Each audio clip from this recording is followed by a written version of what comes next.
क्या आप जानते हैं कि कंस केवल एक क्रूर राजा नहीं था, बल्कि उसका संबंध एक ऐसे राक्षस से था जिसने स्वयं भगवान विष्णु को युद्ध की चुनौती दी थी। क्या आपको पता है कि कंस को ऐसा कौन सा वरदान मिला था जिसने उसे देवताओं तक के लिए भय का कारण बना दिया? क्या सच में भगवान परशुराम ने कंस को दिव्य शिव धनुष दिया था? आखिर वह कौन सी भविष्यवाणी थी जिसने पूरे जीवन कंस जैसे महाशक्तिशाली योद्धा को अंदर ही अंदर डरा कर रखा था? और सबसे बड़ा रहस्य, आखिर ऐसा क्या हुआ कि असंख्य युद्ध जीतने वाला, देवताओं और दानवों को झुकाने वाला कंस अंत में एक ग्वाले के हाथों मृत्यु को प्राप्त हुआ? आज की इस कहानी में हम गर्ग संहिता तथा अन्य पारंपरिक ग्रंथों में वर्णित कंस के जीवन का वह पक्ष जानेंगे जिसके बारे में बहुत कम लोग जानते हैं। शुरुआत होगी उसके पिछले जन्म से, फिर जानेंगे उसका जन्म, उसका अपार बल, उसके युद्ध और परशुराम भगवान से हुई अद्भुत भेंट, दैत्यों का सबसे बड़ा साम्राज्य बनाने की कहानी, और अंत में आपको ऐसा रहस्य पता चलेगा जो कंस के पूरे जीवन का सबसे बड़ा मोड़ था।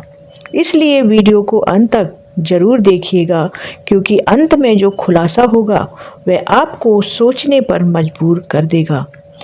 तो वीडियो के हमारे लास्ट तक बने रहिए साथ में, और वीडियो को लाइक कीजिए और यह जानकारी अपने दोस्तों और परिवार के लोगों के साथ शेयर कीजिएगा, और चैनल को सब्सक्राइब कर लीजिए क्योंकि हम ऐसे ही रहस्य आपके लिए लेकर आते हैं। तो चलिए, कहानी की शुरुआत होती है उस समय से जब पृथ्वी पर नहीं बल्कि देवताओं और दैत्यों के बीच भीषण युद्ध चल रहा था। उस समय दैत्यों की सेना में एक अत्यंत पराक्रमी योद्धा था, कालनेमी। वह केवल शक्तिशाली ही नहीं बल्कि अत्यंत अभिमानी भी था। उसके मन में एक ही इच्छा थी, भगवान विष्णु को पराजित करके तीनों लोकों पर अपना अधिकार स्थापित करना।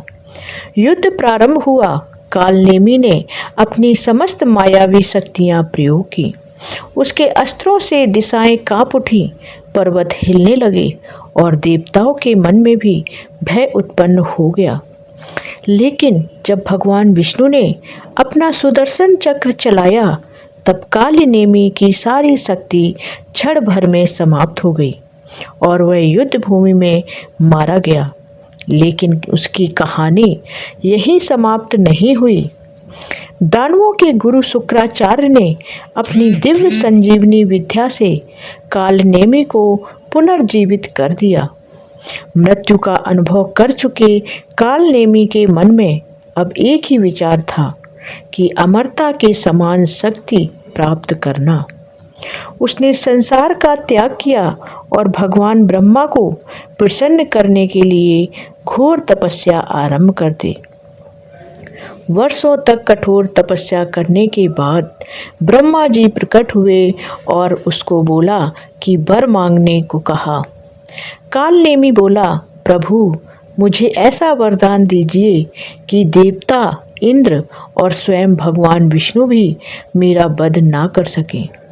ब्रह्मा जी मुस्कुराए। उन्होंने कहा कि सृष्टि का नियम किसी को पूर्ण अमरता नहीं देता। फिर भी उन्होंने उसे अत्यंत शक्तिशाली होने का वरदान दिया और कहा कि भविष्य में वह पृथ्वी पर कंस के रूप में जन्म लेगा। उसके अंत का मार्ग भी सामान्य नहीं होगा। यही वह क्षण था जिसने भविष्य के सबसे भयावह अत्याचारी की नींव रख दी। समय बीता और मथुरा के राजा उग्रसेन तथा रानी पद्मावती के यहाँ एक पुत्र का जन्म हुआ। उस पुत्र का नाम रखा गया कंस। जन्म के कुछ ही बाद लोगों ने महसूस किया कि यह बालक साधारण नहीं है। उसकी शक्ति उसकी आयु से कहीं अधिक थी। बचपन में ही वह ऐसे कार्य कर देता था जिन्हें बड़े बड़े योद्धा भी करने से डरते थे। कहा जाता है कि उसने विशाल पत्थरों को खेल खेल में उठा लिया, हिंसक पशुओं को निहत्थे वश में कर लिया और अपने साथियों को अपनी असाधारण शक्ति से आश्चर्यचकित कर दिया। धीरे धीरे कंस का आत्मविश्वास अहंकार में बदलने लगा। युवावस्था में उसने निश्चय किया कि वह केवल मथुरा का राजकुमार बनकर नहीं रहेगा, बल्कि संपूर्ण पृथ्वी का सबसे शक्तिशाली सम्राट बनेगा। उस समय एक विशाल और अत्यंत उग्र हाथी था, कुबलिया पीड़। उसकी शक्ति इतनी भयंकर थी कि बड़े बड़े योद्धा उसके सामने टिक नहीं पाते थे।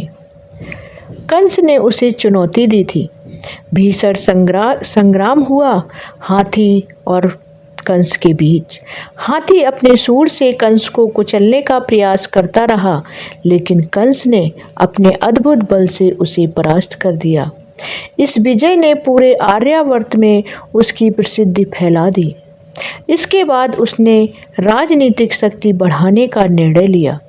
उसने मगध के महान सम्राट जरासंध से संबंध स्थापित किए और उसकी पुत्रियों से विवाह किया।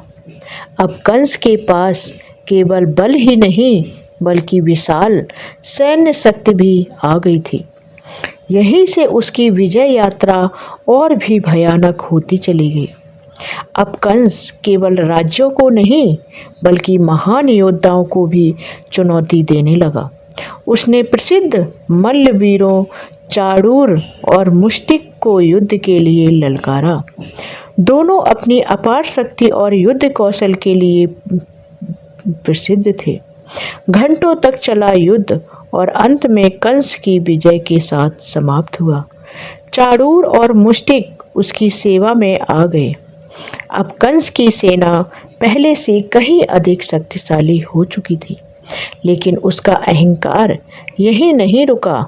उसका अहंकार बढ़ता गया। कुछ समय बाद उसका सामना हुआ वानर राज द्विविद से। द्विविद अपनी गति, छलांग और अपार बल के लिए प्रसिद्ध थे। युद्ध इतना भयंकर हुआ कि पार्वती की चोटियों तक कांप उठी, पर्वतों की चोटियां तक कांप उठी। अंततः कंस ने अपनी रणनीति और शक्ति से द्विविद को भी परास्त कर दिया। अब लोग कहने लगे कि पृथ्वी पर ऐसा कोई योद्धा नहीं बचा जो कंस को रोक सके। लेकिन नियति ने उसके लिए एक और परीक्षा तैयार कर रखी थी। कंस को पता चला कि महेंद्रगिरी पर्वत पर भगवान परशुराम तपस्या कर रहे हैं। परशुराम, जिन्होंने 21 बार पृथ्वी को क्षत्रिय विहीन कर दिया था। अभिमान से भरा कंस उनसे मिलने पहुंचा। शुरुआत में उसके शब्दों में अहंकार था, वह स्वयं को अजेय समझ रहा था। लेकिन जैसे ही उसने भगवान परशुराम का दिव्य तेज देखा, उसका गर्व धीरे धीरे टूटने लगा। परशुराम का क्रोध देखकर कंस भयभीत हो गया और उनके चरणों में झुक गया। भगवान परशुराम ने उसकी वीरता को देखकर उसे भगवान शिव का दिव्य धनुष प्रदान किया। लेकिन उसी क्षण उन्होंने एक ऐसी भविष्यवाणी की जिसने कंस के जीवन की दिशा ही बदल दी। परशुराम ने कहा कि जिस दिन कोई इस शिव धनुष को तोड़ देगा, उसी दिन समझ लेना कि वही परम पुरुष तुम्हारे अंत का कारण बनेगा। इन शब्दों ने पहली बार कंस के हृदय में भय उत्पन्न कर दिया। बाहर से वह पहले जैसा ही पराक्रमी दिखाई देता रहा, लेकिन भीतर कहीं न कहीं उसे अपने अंत का डर सताने लगा। फिर भी उसने भय को छिपाकर अपनी शक्ति बढ़ाने का निर्णय लिया और वो और अधिक शक्तिशाली हो गया। अब उसने दैत्यों और असुरों को एकजुट करना शुरू कर दिया। उसने अघासुर जैसे भयंकर दैत्य को अपने साथ मिला लिया। अरिष्टासुर, जो पर्वत समान विशाल था, उसकी सेना में शामिल हो गया। भौमासुर अर्थात नरकासुर जैसे महाशक्तिशाली असुर से भी कंस ने गठबंधन कर लिया। धीरे धीरे कंस ने ऐसा दैत्य संघ बनाया जिसकी बराबरी कोई नहीं कर सकता था। उसके आदेश पर असुर अलग अलग दिशाओं में फैल गए। कहीं ऋषियों के यज्ञ नष्ट किए जाने लगे तो कहीं धर्म का अपमान होने लगा। उसकी सेना ने हाहाकार मचा रखा था, कहीं निर्दोष लोगों पर अत्याचार होने लगा। देवताओं की शक्ति कमजोर पड़ने लगी और अधर्म तेजी से बढ़ने लगा। बाहरी दुनिया के लिए कंस अजेय सम्राट बन गया था, लेकिन उसके मन में एक भय लगातार जीवित था, उसकी मृत्यु का भय। उसे बार बार भगवान परशुराम की वही भविष्यवाणी याद आ रही थी, जो इस धनुष को तोड़ेगा वही तुम्हारा अंत का कारण बनेगा, वही तुम्हारा अंत करेगा। यही कारण था कि वह हर शक्तिशाली व्यक्ति पर संदेह करने लगा। उसे हर वीर योद्धा में अपना संभावित शत्रु दिखाई देने लगा। उसका अभिमान अब भय के साथ मिलकर क्रूरता में बदल चुका था। कहा जाता है कि जब किसी व्यक्ति के भीतर अहंकार और भय एक साथ जन्म लेते हैं तब उसका विवेक समाप्त होने लगता है, और कंस के साथ भी यही हुआ। जब उसका अहंकार बढ़ गया तो उसका विवेक धीरे धीरे समाप्त होने लगा। उसने सोचना शुरू कर दिया कि यदि भविष्यवाणी सच हुई तो उसका सारा साम्राज्य समाप्त हो जाएगा। यहीं से उसका व्यवहार पहले से भी अधिक निर्दयी हो गया। वह अपनी शक्ति दिखाने के लिए लगातार नए नए युद्ध करता रहा। उसने अपने चारों ओर ऐसे योद्धाओं और दैत्यों की सेना तैयार कर ली जिसका नाम सुनकर ही लोग कांप उठते थे। उसे विश्वास था कि अब संसार की कोई शक्ति उसका कुछ नहीं बिगाड़ सकती, लेकिन वह एक बात भूल चुका था कि संसार में शक्ति से बड़ा नियम है समय, और समय जब बदलता है तब सबसे बड़ा साम्राज्य भी मिट्टी में मिल जाता है।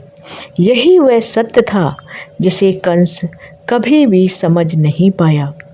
जिस वरदान पर उसे सबसे अधिक घमंड था वही उसके अहंकार का कारण बन गया था। जिस भविष्यवाणी से वह भागना चाहता था वही उसके जीवन का सबसे बड़ा सत्य बनकर सामने आने वाली थी। यही कारण है कि चाहे उसके पास ब्रह्मा का वरदान था, असंख्य दैत्यों की सेना थी, जरासंध जैसा सहयोगी था, चाणूर मुष्टिक जैसे महान योद्धा थे और अपार साम्राज्य था, फिर भी उसके मन का भय कभी समाप्त नहीं हुआ। और यही इस पूरी कहानी का सबसे बड़ा रहस्य है, क्योंकि इतिहास गवाह है मनुष्य बाहर के शत्रु से नहीं बल्कि अपने भीतर के भय और अहंकार से सबसे पहले हारता है। कंस ने पूरी दुनिया जीतने का प्रयास किया लेकिन अपने भय को कभी नहीं जीत पाया। यही भय आगे चलकर उसे ऐसे निर्णय लेने पर मजबूर करेगा जो अंततः भगवान श्री कृष्ण के अवतार का कारण बनेंगे और श्री कृष्ण के हाथों उसका अंत निश्चित होगा। यही कंस के जीवन की सबसे बड़ी विडंबना और सबसे बड़ा खुलासा है कि जिस भाग्य से बचने के लिए उसने अपनी पूरी शक्ति लगा दी, उसी भाग्य ने उसे इतिहास का सबसे चर्चित अत्याचारी बना दिया और अंततः उसी ने उसे भगवान श्री कृष्ण के चरणों तक पहुंचा दिया। अगर आपको यह रहस्यमयी कथा पसंद आई हो तो वीडियो को लाइक करें और अपने मित्रों के साथ ये जानकारी शेयर करें, और ऐसे ही सनातन इतिहास, पुराणों और दुर्लभ कथाओं के लिए हमारे चैनल को सब्सक्राइब जरूर कर लें और कमेंट में जय श्री कृष्णा जरूर लिखें। मिलते हैं अगले वीडियो अगले रहस्य के साथ, तब तक के लिए धन्यवाद। जय श्री कृष्ण।